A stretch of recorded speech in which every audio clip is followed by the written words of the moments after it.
Well, oftentimes as I'm reading through the Bible, I'll come across a passage or a section of Scripture, and I'll think, what really is the point here? And it's not to say that I don't understand the Scriptures that I'm reading. A lot of the time I do. I mean, I can comprehend what they are saying, but rather sometimes I feel like there's more to the story than just the words that might be communicating there at face value. And in those instances, I'm sure you've done the same when you've come across those, you try to realize and recognize what is the underlying principle that God is trying to teach us. We are so limited in our understanding of all the amazing thoughts and ideas of God that He often has to break them down into very digestible chunks. And that is especially true with spiritual concepts and spiritual principles.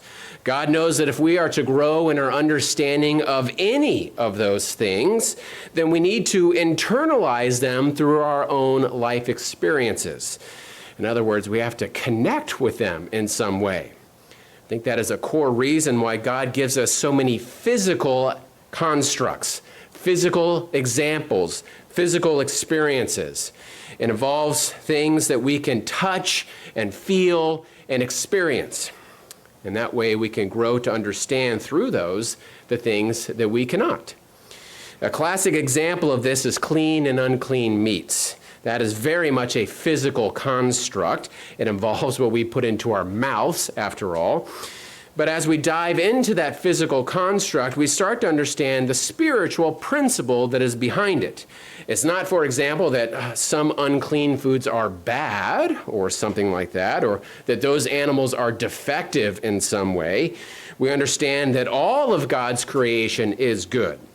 But by understanding how God has carved off a section of the food chain and separated them for a purpose, well, then we can directly tie that into a spiritual principle about how He does the same thing with His called out people.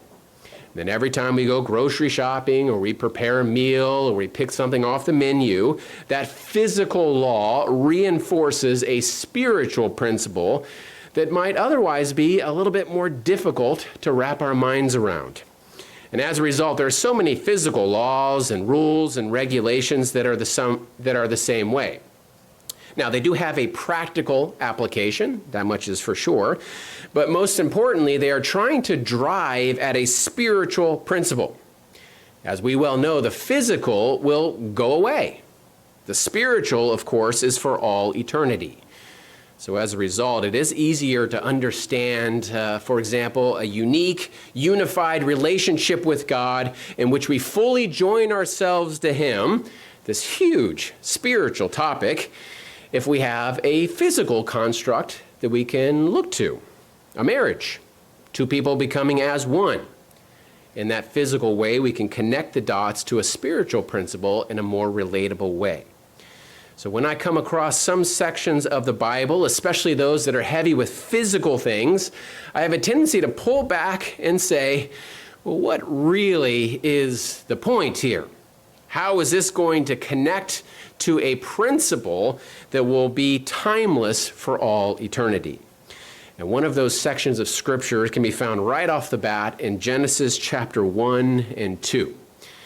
I know what you might be thinking. You might be thinking, Mike, well, you didn't get too far into the book before you started having questions. And that's true, but these chapters of the Bible have been hotly debated for as long as they've been written down. But there is something in these verses, though, and in the creation account more generally, that always made me pause and consider what was beyond the surface. So let's jump into it, shall we? Let's go back to Genesis chapter 1. We're going to pick it up in verse 2. Genesis chapter 1, starting verse 2. It says, "The earth was without form and void, and darkness was on the face of the deep. And the Spirit of God was hovering over the face of the waters. And then God said, 'Let there be light.' And there was light. And God saw the light, that it was good. And God divided the light from the darkness." So here we have the start of God working on organizing the world. We can see at a high level that God is establishing order from the chaos and assigning the roles and the functions to the various elements of that creation.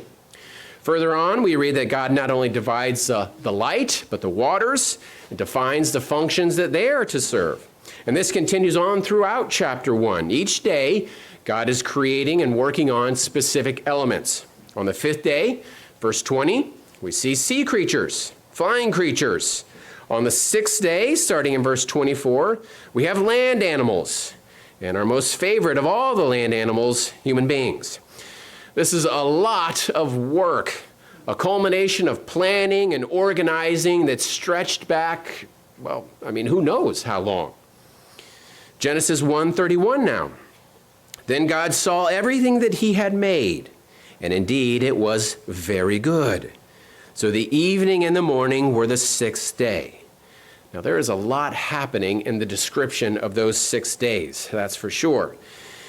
But here, this is where it gets most interesting, at least for the purpose of the message today, and that's in chapter 2 now, verse 1. Genesis chapter 2, verse 1. It says, "Thus the heavens and the earth and all the hosts of them were finished." Verse 2. "And on the 7th day, God ended his work which he had done, and he rested. And he rested on the 7th day from all his work which he had done. And then God blessed the 7th day and sanctified it, because in it he rested from all his work which God had created and made." Now, for sure, we understand that one of the points behind these scriptures is to give us an example and a template of the 7th-day Sabbath. But even in that point, there's several questions. Like, why did God give us that example? He doesn't give us an example of some of the other constructs. He never comes down and slaughters an ox so that he can show the difference between clean and unclean meats to Adam and Eve. And what does it even mean that God rested? How does a deity rest? How can someone that does not tire rest? And then notice this back in Isaiah chapter 40, if you want to head there. We'll go verses 28 through 31, Isaiah 40, verses 28 through 31. Isaiah 40, verse 28, "Have you not known? Have you not heard? The everlasting God, the Lord, the creator of the ends of the earth, neither faints nor is weary. His understanding is unsearchable." Then notice all these things that he does constantly. Verse 29, "He gives power to the weak, and to those who have no might, he increases strength." Just some of his works. Verse 30, "Even the youth shall faint and be weary, and the young men shall utterly fall. But those who wait on the Lord shall renew their strength. They shall mount up with wings like eagles. They shall run and not be weary. They shall walk and not faint." So those are just a few of the actions that God is performing continually and constantly. So did God not do these kind of things so that he could rest? Did he not do those type of supporting functions so that he could abstain from his work? In other words, when thinking about God resting, what really is the point? And can we draw out some principles in this scripture that go beyond the physical? Is it just that human beings aren't supposed to clock into work on Saturdays? That they can sleep in a little bit longer? That they make sure that they don't get their heart rate up too much throughout the day? Is that the point? Or is there something about this concept of rest that is woven throughout the Bible and that can be applied in our spiritual lives as well? A principle that will far outlast anything physical. Well, before we jump in too deep, I first want to get our bearings on the word translated rest in our English Bible. It's an extremely common word used throughout the Bible. Just the word that is translated rest is used in hundreds of scriptures. And that's not counting the Greek and the Hebrew words translated differently or the many variations. The word rest, just that word, is the 272nd most commonly used word in the Bible, which is a crazy stat that we will all instantly forget, I'm sure. And there are plenty of times in the Bible where that word means exactly what you think it means, like to let your oxen rest. When it says that, that means to not farm with it, to let it wander around, eating the grass, going in the shade, doing whatever oxen like to do. And there are other passages where someone is physically tired and then they rest. So those are obvious applications of that word. It's also a euphemism of someone dying. For example, the Bible records that this king or that king, when they died, they rested with their fathers. So I guess that's kind of the ultimate when thinking about decreasing your physical activity. That's zero physical activity in that case. But the rest concept, though, it kind of continues to expand outward and in some interesting ways. Let's notice Leviticus chapter 25. Leviticus chapter 25. Leviticus chapter 25, we'll pick it up in verse 3. Leviticus chapter 25, verse 3. It says, 6 years you shall sow your field, and 6 years you shall prune your vineyard and gather its fruit. In other words, you're using it as designed, right? We would say that you are working the field. Verse 4. But in the 7th year there shall be a Sabbath of solemn rest for the land, a Sabbath to the Lord. You shall neither sow your field nor prune your vineyard. What grows of its own accord of your harvest you shall not reap, nor gather the grapes of your untended vine, for it is a year of rest for the land. Now we have this concept of rest now that's expanded even to the land. The land itself was to have rest. And this is so important that in the following chapter, one of the key warnings that God gave his nation is to say, if you turn your back on me, if you decide to go your own way, contrary to my ways, then in Leviticus chapter 26, verses 27 and 28, then God is going to go contrary to you. And God is going to bring in all sorts of disasters and consequences. And guess what that even includes? Leviticus 26 now, verse 32. Leviticus 26, 32. And I will bring the land to desolation, and your enemies who dwell in it shall be astonished at it. And I will scatter you among the nations and draw out a sword after you. Your land shall be desolate, and your cities waste. Verse 34. Then the land shall enjoy its Sabbaths. As long as it lies desolate, and you are in your enemy's land, then the land shall rest and enjoy its Sabbaths. The land must have rest. And if you turn away from me, God says he's going to ensure that this will happen, whether they're there to experience it or not. So you have all of these examples of rest in various form.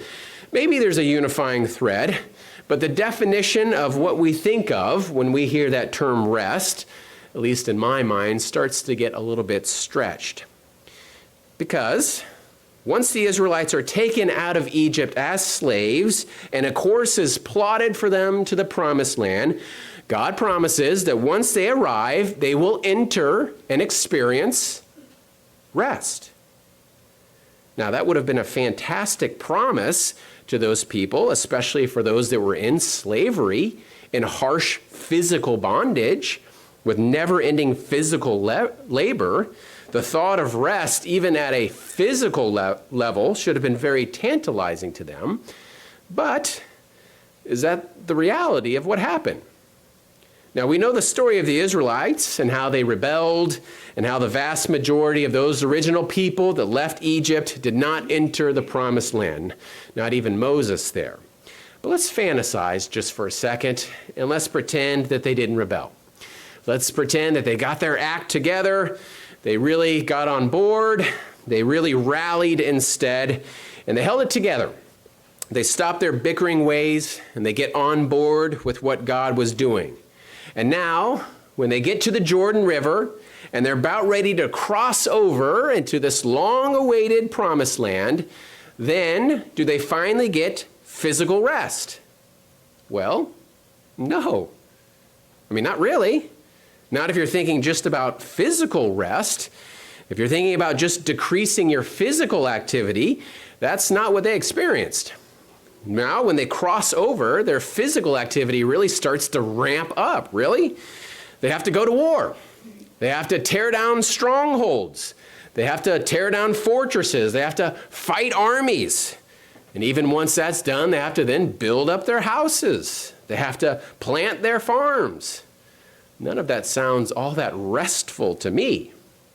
Maybe, after a generation or two, once their enemies are vanquished and the laundry list of tasks just for living is completed, well, then maybe the word rest might have been fitting. Let's jump forward in time and pick up the thread in Joshua. Joshua chapter 21. Joshua chapter 21, we're going to go to verse 43 and 44. There are many companion scriptures that we could use, but I picked the one now that's towards the end of Joshua's life, because now it's years and years after they entered the promised land. So now, do they have this rest? Joshua 21, verse 43. So the Lord gave to Israel all the land of which he had sworn to give their fathers, and they took possession of it and dwelt in it. Verse 44. The Lord gave them rest all around, according to all that he had sworn to their fathers. And not a man of all their enemies stood against them. The Lord delivered all their enemies into their hand. Well, now, I guess I don't get it. Is that the rest that God was talking about? Not rest from physical activities, but rest from war? Because if so, that certainly doesn't last very long, does it? Remember, the Israelites never really pushed the nations fully out, and they battled with them over and over again. So I guess to me, this is where the concept of rest starts to unravel just a bit. We have all these themes of what rest is, but it's not always obvious, at least in the question that I posed at the beginning, what really is the point. All of these themes may fit some scenarios, like physical rest or decreased activity or peace from external enemies. They fit some of the scenarios, but the whole puzzle doesn't seem like the pieces are all that cohesively linked together. Let's go to Hebrews chapter 3 now. Hebrews chapter 3. I think here is where we will start to form some connection points, and heading back to Hebrews chapter 3 and 4. And in these chapters, the writer begins to pull together the underlying spiritual principle behind all of these physical examples, and then links it back to our own spiritual journey. Because there is something connected in how God rested on the seventh day back in Genesis, to the Israelites in the promised land, to the fourth type of rest in the millennium, all the way to the rest that is ultimately promised for all eternity in the kingdom. But what is that connection? What can we learn from that connection? And then finally, how will that change how we approach commanded rest days? Well, again, we're back in Hebrews chapter 3. Let's pick it up in verse 7 now. Hebrews chapter 3, verse 7 says, "Therefore, as the Holy Spirit says, today if you will hear his voice, do not harden your hearts as in the rebellion, in the day of trial in the wilderness."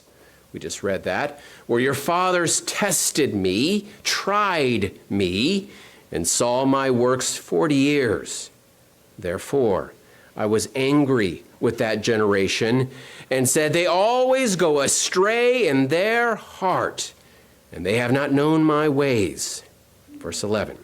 "So I swore in my wrath, they shall not enter my rest."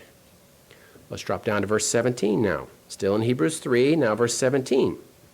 "Now with whom was he angry 40 years? Was it not with those who sinned, whose corpses fell in the wilderness? And to whom did he swear that they would not enter his rest? But to those who did not obey." Then notice here this next part. This is where all the threads begin to intertwine together. Verse 19. "So we see that they could not enter in because of unbelief." Now they, the Israelites, that God rescued from slavery in Egypt, they could not enter the promised land and therefore experience this promised rest because of why? Because of unbelief. Well, you might be thinking, why would that stop them? I mean, God often had to drag them by their collars to get them to where they needed to be, often in spite of themselves, over and over again. From the plagues to the parting of the Red Sea, all the way to the very door of the Promised Land, God did many signs and wonders to show them that he was God. And time again, they didn't really get it. So why now? Why now was that the issue? Did they run out of chances? Was this kind of finally the breaking point? Why would unbelief prevent them from entering into this rest? Again, what is the point being made here? Now, if it was just physical rest exclusively or protection from external enemies alone, that would have been simple. In fact, God was already doing that in their journey in many ways. But for this type of promised rest, it was something different. There was a physical component, that's for sure. Resting from external enemies as long as they followed God. And that for sure was a key part. But most importantly, it was spiritual in nature as it deals with the relationship that God wanted to have with them. And that spiritual rest was to be able to enter into a relationship with God as God made his resting place with them. Does that sound familiar? Because it should. Rest as a place and a condition where a relationship can grow is very much a unifying theme. It happened back in Genesis on the seventh day. It happened in part with Israelite and the tabernacle, with the nation and the temple, and with the Word becoming flesh and dwelling among men. Hold your place here, because we're going to come back, but let's flip back to Ephesians chapter 2. Hold your place in Hebrews, but we're going to go to Ephesians 2, picking up in verse 19. Ephesians 2, verse 19 says, "Now therefore you are no longer strangers and foreigners, but fellow citizens with the saints and members of the household of God, having been built on the foundation of the apostles and prophets, Jesus Christ himself being the chief cornerstone, in whom the whole building, being joined together, grows into a holy temple in the Lord, in whom you also are being built together for a dwelling place of God in the Spirit." Now, it will happen in the millennium. And as we well know, since Jesus Christ went to prepare a place for us, it will happen again in God's kingdom forever. But if you don't have belief in God, you can never have that relationship. You can't join together in that rest because you don't want it. You're going to spend your time and your energy and effort in the wrong activities and neglect that spiritual relationship. If we think back about it, what was God trying to do with those Israelites? Now, we do know that God is a wonderful God, and he blesses us far beyond what we deserve. I know he blesses me far beyond what I deserve, and he gives good gifts to his people. And of course, we know that by taking them to the promised land, he was fulfilling a promise given to Abraham to give this land to his descendants. There's no doubt about that. But he wasn't just giving the promised land as a little party favor and then ducking and walking out. The promised land was a blessing. It was a destination, but it wasn't the point that God was trying to do. That point was a relationship. And frankly, gaining the promised land wasn't designed to be the end of the story, but rather in many, many ways, it was the start of a whole new story. And once they entered the land, the nation could then be linked together with God in the most remarkable way. A special treasure, modeling a relationship with the Creator in a way that had never been conceived of before. The original Israelites that left Egypt, they never got it, or they never wanted it, or they never really believed in that relationship. The Israelites that came after them had pockets here and there, as we know, that are a little bit better, but never consistently and constantly. It's in all of that context we get to Hebrews chapter 4. Let's flip back there. Still in Hebrews, but now in chapter 4. It's with all of that context in mind, we pick it up in verse 1. Hebrews 4, now verse 1.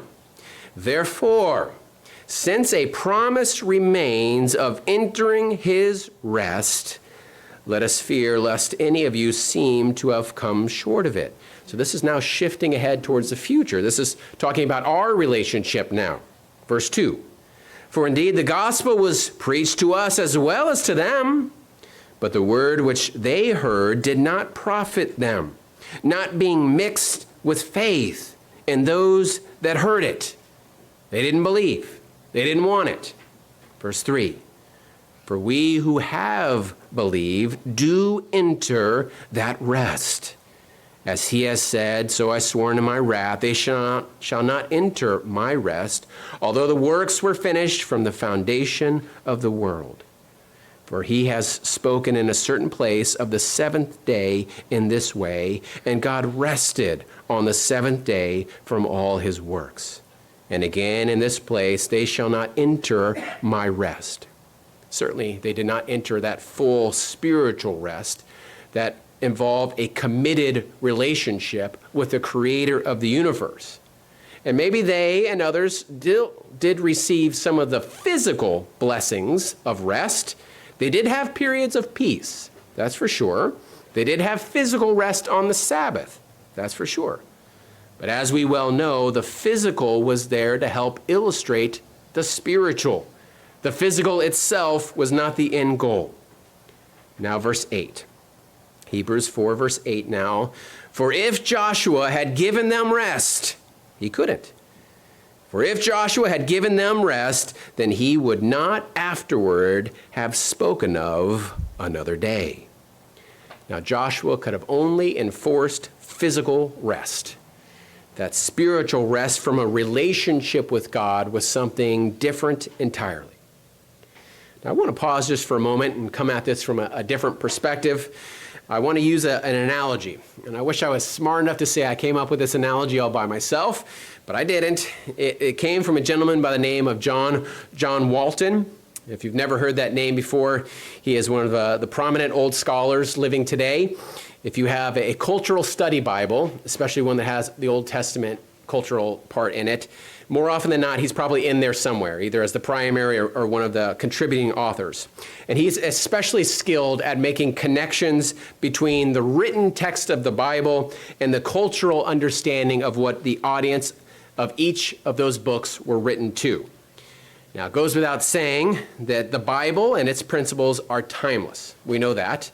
But for sure, each one of them was written in a different language to a specific audience and for a specific purpose. And the further we are removed from that culture, then some of the connection points that the writer makes in the Bible can sometimes be more difficult to understand. Imagine some poor archaeologist 300 years in the future came across some of my text messages, and I said, well, I don't want to go into work today, but I'm just going to bite the bullet. Well, they might think, well, isn't he a programmer? It doesn't sound all that dangerous. Why would he bite a bullet? That doesn't make any sense. Of course, we understand that cultural idiom, so it makes sense to us. And John Walton, in his book, The Lost World of Adam and Eve, he makes a case that in the Genesis account, which we often call the creation account, it likely hit the audience in a slightly different way. Modern people often look at Genesis and try to make claims of scientific authenticity or try to discredit the Bible from some scientific perspective. And Walton argues that no one originally was thinking about that account as the literal material construction of matter. As in, they weren't thinking like God took two hydrogen atoms and one oxygen and he combined them to make water. The original audience wasn't thinking anything like that. Instead, one of the bigger perspectives is how God ordered the known universe, how he divided the chaos into a functioning, ordered system. And God then, through those 6 days, organized and set into motion the proper place and function of that creation. Whereas the material origin, like the physical makeup, is secondary to the purpose of it. And Walton uses the analogy of a house. When you first move into a house, the physical components are likely already there. You have walls, you have a roof, hopefully you have plumbing and electricity, but it doesn't become a home until you organize it. You set your furniture in it, and then you begin to use it as it's designed. A place with walls and a floor doesn't become a dining room until you put in a table and you start having meals there. It doesn't become a living room until the family gathers there. Maybe plays games, maybe sits around a fireplace. It becomes that specific room when you designate it and assign it purpose, and then you begin to use it as such. And if we expand this analogy, when you first purchase a property, you might have a house. It might be filled with boxes, but it's not organized. It's chaotic. But once you get everything where it needs to be and start using it as it's designed, then it finally becomes a home. You have created a home out of a house when you begin to function it as it was designed. And that's why some people, when they're on vacations, they never really feel like they're at home. Maybe you felt that way. Now, all the physical things are there. They have rooms and furniture and stuff, and it might be a lovely place. It might be very relaxing, but it doesn't quite feel like your home. It's not set up and organized and functioning in the way that you feel like it is your true resting place, the place where you feel most at home. And Walton again makes the case that in the creation account, God puts everything together so that a relationship can happen. It's not that God is so tired after 6 days that he has to take the seventh day off, but rather the seventh day is the reason for all the other 6. It's the culmination of why God did all of that so that he could then have a relationship with his creation. And that happens so many times throughout the Bible. He takes his people out of Egypt and he's ready to plant them in the promised land. In the millennium, there will be peace with everyone under their own vine and fig tree. In all those cases, God is offering to make his dwelling place, his resting place with his people. He puts all of the pieces in place. He will organize. He will divide the chaos and provide order. But it's not so that the Israelites can sleep in. It's not so that they could just rest in a little bit longer. It's so that they didn't have to spin their wheels.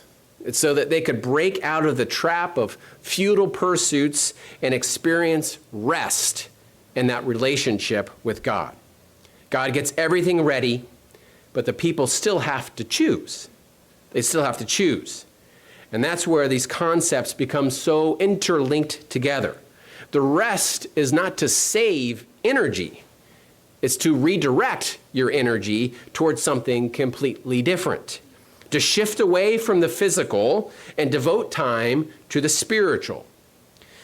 To leave the other cares and the other desires and the other priorities and all the work and have rest with God. Verse 9, still in Hebrews 4, verse 9 now. Hebrews 4 now, verse 9. It says, there remains, therefore, a rest for the people of God. That's you and me. For he who has entered his rest has himself also ceased from his works as God did from his. If we are seeking to enter that spiritual rest, then we take our time, our energy, our effort, the summation of our work, and we redirect it towards that relationship with God. Just as God, when he put the creation in order and it got it functioning as designed, stopped that work to have a relationship with that creation. Finally, the last verse, verse 11 here in Hebrews 4. Let us, therefore, be diligent to enter that rest, lest anyone fall according to the same example of disobedience. So what then? Do we believe? Do we desire? Are we committed to that type of relationship? Well, hopefully we see what little this has to do with physical rest and how much more it has to do with the spiritual commitment. And the writer goes on to hammer home this point in Hebrews. We won't continue, but if we were to keep reading in this chapter, we have the Word of God, we have a high priest that understands our struggles. We have all of these tools so that we can go boldly before God. For what purpose? To strive towards that relationship as he makes his dwelling place with us. When we think about what rest means in that context and the reason behind these rest periods, some of the things that Christ had against his Pharisees, or against the Pharisees, start to hit just a little bit differently. Let's notice an example in Matthew chapter 12. Matthew chapter 12. We might start to see a slightly different side to these scriptures now. Matthew 12, we'll pick it up in verse 1. Matthew 12, verse 1. It says, "At that time Jesus went through the grain fields on the Sabbath, and his disciples were hungry and began to pluck heads of grain and to eat. And when the Pharisees saw it, they said to him, 'Look, your disciples are doing what is not lawful to do on the Sabbath.'" Now this is one example of many that we could pick from. I'm sure we all remember the tension that was there between the Pharisees and Jesus Christ. The Pharisees were very strict, especially about what you could and could not do on the Sabbath. But this would include mostly things like how much you could carry, how far you could go, all sorts of restrictions on, well, physical things, because that was their overriding concern. But as we've talked about, that physical part of rest, while it is important, is not the most central principle behind these commandments. And Jesus Christ repeatedly demonstrates the errancy of this thinking.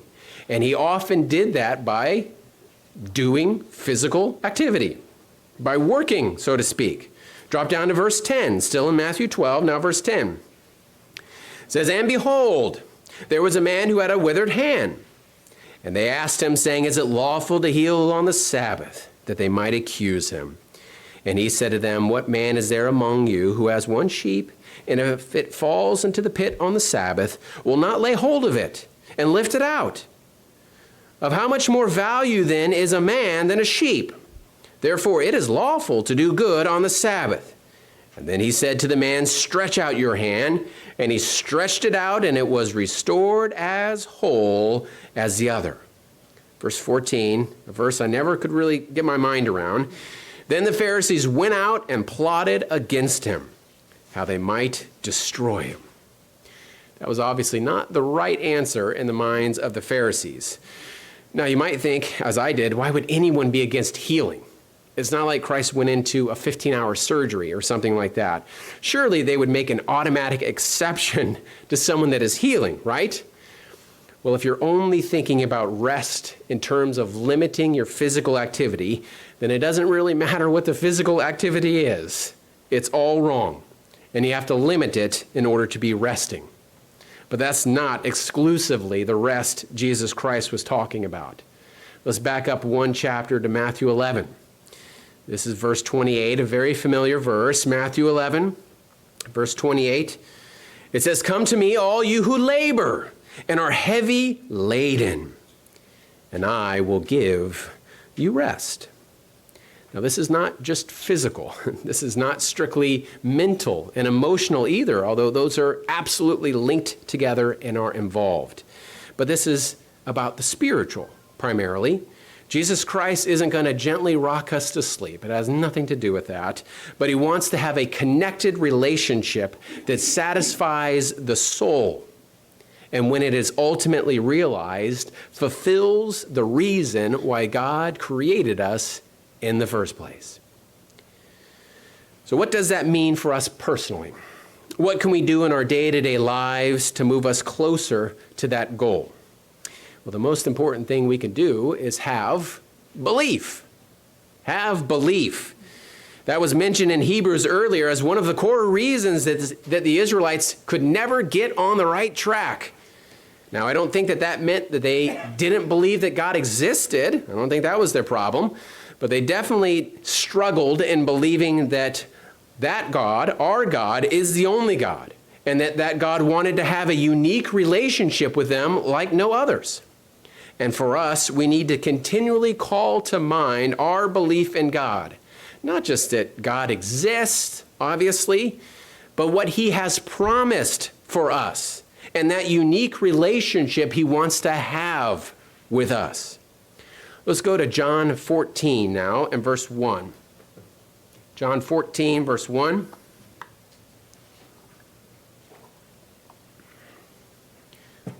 John 14, verse 1. It says, "Let not your heart be troubled. You believe in God, believe also in me. In my Father's house are many mansions. And if it were not so, I would have told you. I go to prepare a place for you." This is for me and for you. "And if I go and prepare a place for you, I will come again and receive you to myself, that where I am, there you may be also." We all want to take up residence in that mansion, and we believe that God will fulfill and deliver on those promises to us, and that ultimately we will join together in the family of God. Verse 22, still in John 14, now verse 22. "Judas, not Iscariot, said to him, 'Lord, how is it that you will manifest yourself to us and not to the world?'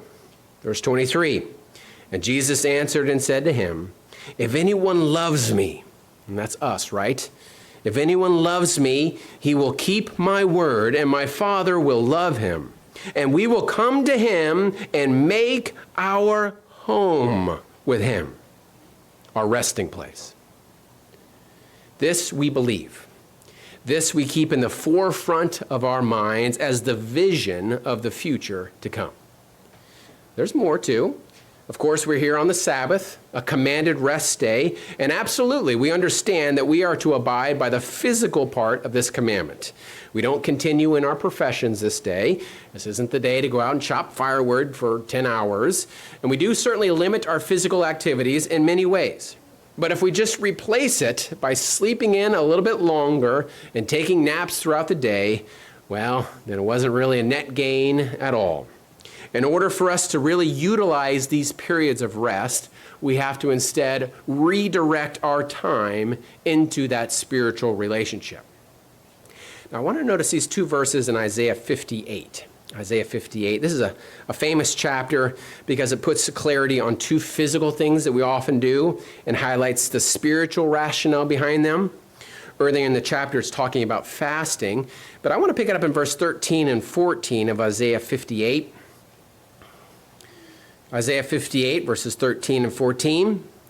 It says, "If you turn away your foot from the Sabbath, from doing your pleasure on my holy day," that's not just your work or your job, "and call the Sabbath a delight, a holy day of the Lord honorable, and shall honor him, not by doing your own ways, nor finding your own pleasure, nor speaking your own words," verse 14, "then you shall delight yourself in the Lord." That is the rest we're talking about. "You shall delight yourself in the Lord, and I will cause you to ride on the high hills of the earth and feed you with the heritage of Jacob your father. The mouth of the Lord has spoken." In other words, when we transform our own activities to focusing on that relationship with God, we are maximizing our resting opportunities. And finally, we can also use the example of Jesus Christ to do good during these periods of rest. Those are very much examples of active rest. Far be it from trying to eliminate all physical activity, we will instead be doing different activity. Now, studying and praying and appreciate his creation, those are all key parts, but also having fellowship with our spiritual family, helping others in need, writing cards and letters of encouragement, visiting others, you name it. There's a whole host of things you can do that will bring joy or ease pain and suffering or to provide comfort during those periods. This rest time is built for that. Well, in conclusion, if we revisit our house analogy against the backdrop of where we started, for 6 days, God organized the house. He set all the pieces in their place. He separated the chaos from the boxes. He organized the rooms by their desired use. And at the end of day 6, the house was now a home. and it was ready to be utilized in the way it was designed and intended. And when day 7 came about, it was time to actually use that home as was planned from the beginning, to have a relationship with these human beings, to walk among them. When God rested and was refreshed, he was actively participating in a long-awaited relationship with potential sons and daughters. He created the Sabbath for man so that man can rest in him and focus on that relationship. And when God led his people out of Egypt, took them all the way to the promised land, it was for a purpose. As it says in Leviticus 26, verse 12, it says, "I will walk among you and be your God, and you shall be my people." Again, all designed to point to that relationship. And then all the way to the very end, in Revelation chapter 21 and verse 3, the final fulfillment of God's resting place, it says this, Revelation 21:3, "And I heard a loud voice from heaven saying, Behold, the tabernacle of God is with men, and he will dwell with them. And they shall be his people. And God himself will be with them and will be their God." This relationship, the fulfillment of this rest, will finally then be complete. Well, right now, God has given us blessings. He's given us protections. He's given us a congregation that we can attend, a Bible that we can read, and so much more. God has put all the pieces in place so that we can capitalize on that relationship. So let us make sure that we do capitalize on that relationship. The Sabbath, while just one example of a period of rest, is a wonderful tool designed to point us in the right direction each and every week. Rest is far from simply decreasing physical activity. The rest that God has in mind redirects and engages our strength, not in the physical, but in the spiritual. And so to actively connect in a relationship that will far outlast anything physical. So, brethren, when we think about rest, don't let ourselves drift off to sleep, but rather actively participate to the fullest in that relationship with God.